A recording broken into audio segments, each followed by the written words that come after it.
Hi everyone, I have a question. Are group rides dangerous? Yes and no. Confused? Let me explain. G'day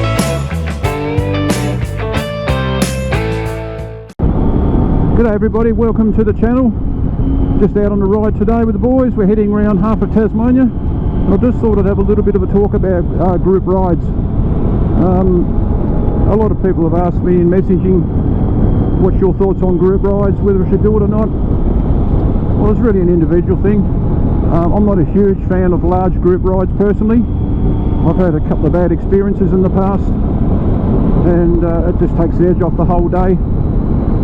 And basically, I'm out on the group ride with 4 mates. I ride with 4 mates most of the time. That's normally the most I ride with. And the other 3 guys I ride with in front of me today are all guys I've known well over 20 years. We've ridden a lot of miles together.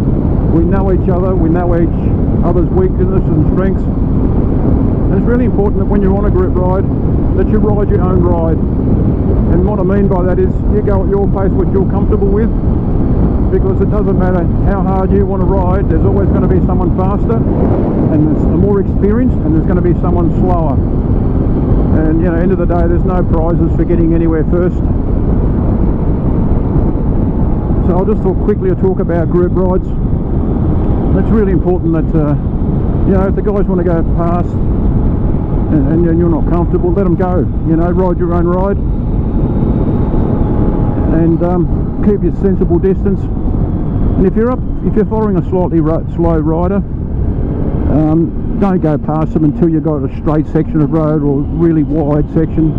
You don't want to be trying to do a Valentino Rossi and outbrake them into a corner, because all that does is put the wind up them, knocks their confidence about, and they probably won't want to go on a group ride ever again. And I've had that happen to me a couple of times. I've had a couple of young fellas, especially when I had my sports bike.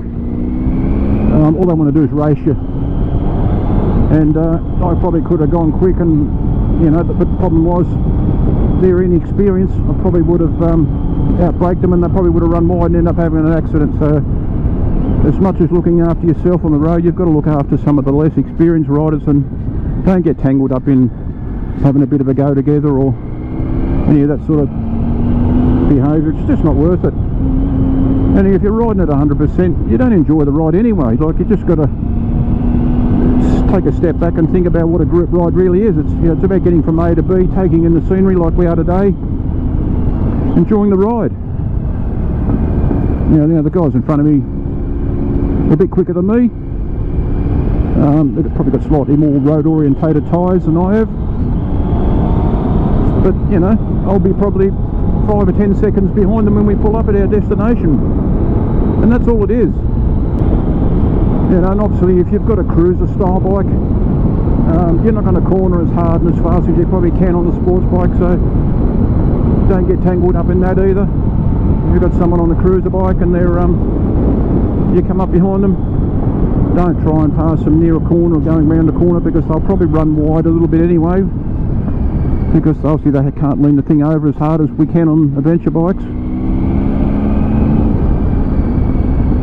And you need to give them a bit of room. You know, you can come around a corner like this and be on your line through the corner, and get halfway through the corner, and you know, there might be a dead kangaroo or some sort of wildlife on the road, and you have to change your line slightly. And if you've got someone trying to pass you when you change your line, that's when collisions happen, and there's no joy in that. I just thought I'd do a quick video today while I'm out and about and have a little talk about group rides. They are great as far as a social gathering. They're really good for getting away, talking to mates, having some fun, taking a piss out of each other. But it's really important that once you pull the helmet on, just ride your own ride and let other people ride their ride. It's not a race. And you know, all of you that are watching this could relate to this. You know, quite often you see group rides and then you read about it next day in the paper or hear about it on the TV where someone's come unstuck, and it's just not worth it. Anyway, hope you enjoyed this short video. Just about ready to stop and have a coffee down here. So until next time, ride safe, see you soon.